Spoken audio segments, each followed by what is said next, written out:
Kababayan PH, dito next year. Kababayan PH, dito po tayo sa harap.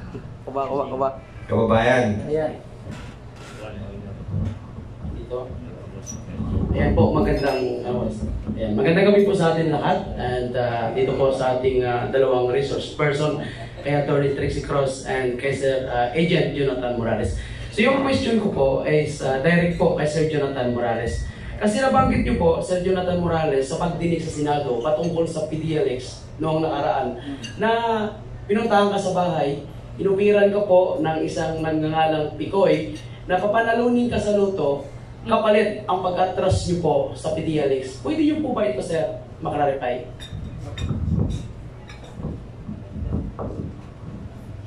Maraming salamat, Kabayan PH.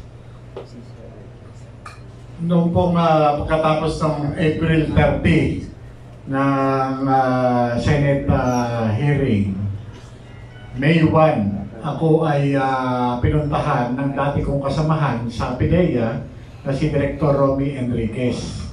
Kasalukuyang nasa Department of Justice sa ilalim ng tanggapan ni Secretary Remulla. Ako po ay kanyang kinausap. At sinabi niya, tumawag sa kanya yung kaibigan niya na taga-Napolcom na si alias Picoy. At ito si Eric Santiago, no? At yun nga, tumawag ito at nag-video call sila. At doon nga ay tahasang sinabi ni itong si alias Picoy na mayroong instruction sa kanya. May sinabi sa kanya itong si James Kumar, at di umano, ito ay kausap ni Lisa Marcos.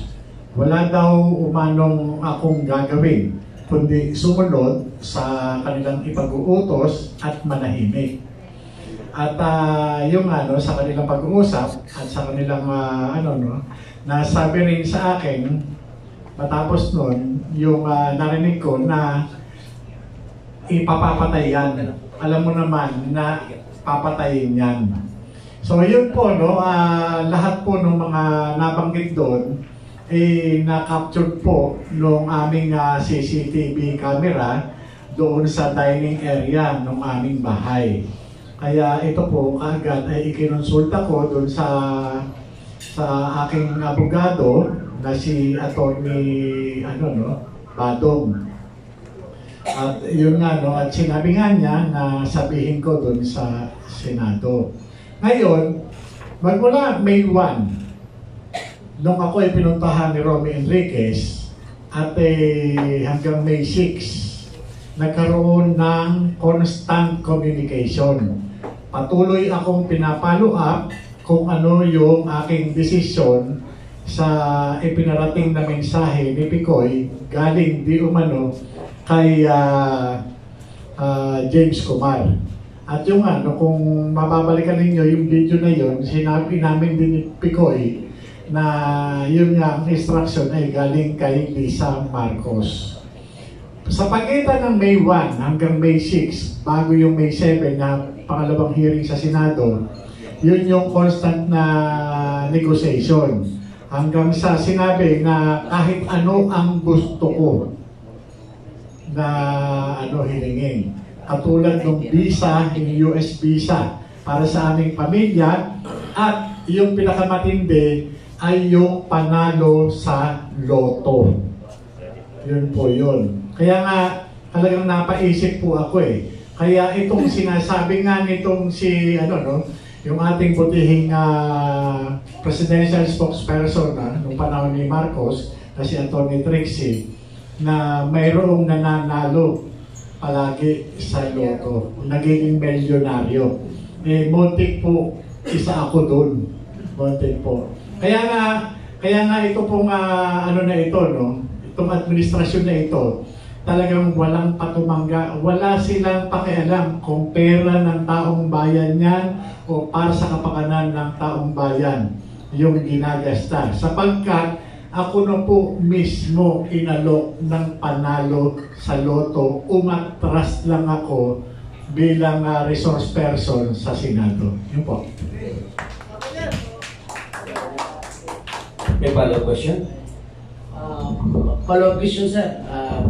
Total nabanggit nyo na rin po na ino-offer po sa inyo yung pagkapanalo sa loto kapalit ng inyong pag-atras. Ngayon, in related po sa mga nangyayaring investigation ngayon sa House of Representatives, ito po ay nakikita natin, mostly siguro sa lahat sa atin, napapanood po natin na sa Quadcom ngayon, o Tuwadcom na, tawagin natin, na ginagawa po sa House of Representatives, nakikita po natin na gumagamit po sila ng pulis na aktibo sa serbisyo, mga preso na pinupull out, na nabalitaan po natin, ginamitan pa ng private plane para i-transport from Davao to Maynila para idiin lang po si PRRD sa mga iba't ibang accusation na wala naman pong legal basis, physical evidence na mapapatunayan sa kanilang mga allegation.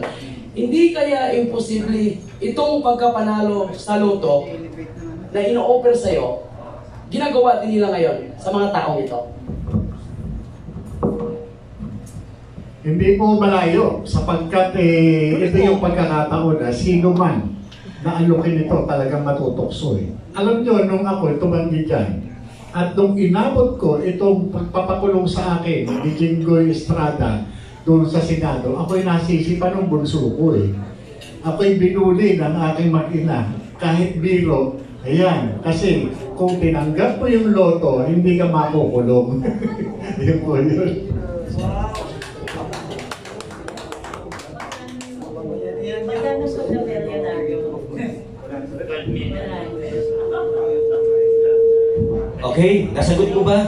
Okay. So, before we proceed to our next na magtatanong po, we'd like also to acknowledge the presence of one of our important guests for tonight, si Dato Bong Alonto. Palakpakan po natin Mr. Dato Bong Alonto.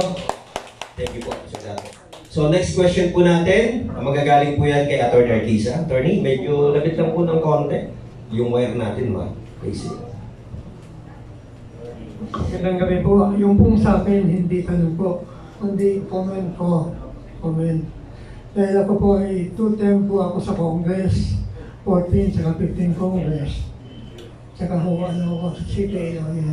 Ngayon, yung lately lang, I have read sa newspaper na 51% ng mga mamamayan ang food unsecured. Ang ibig sabihin, 51% hindi alam kung kakain sila sa 3 beses sa isang araw. Food unsecured. Ngayon, yung pang isang comment ko, yung bang dumalaw dito, yung presidente ng World Food Program. Nagpunta dito, kinausap ang ating presidente. Ang tanong sa kanya, ano ba ang program niyo sa pagkain? Yung food program. Sagot, nakakadismaya eh. Food stamp.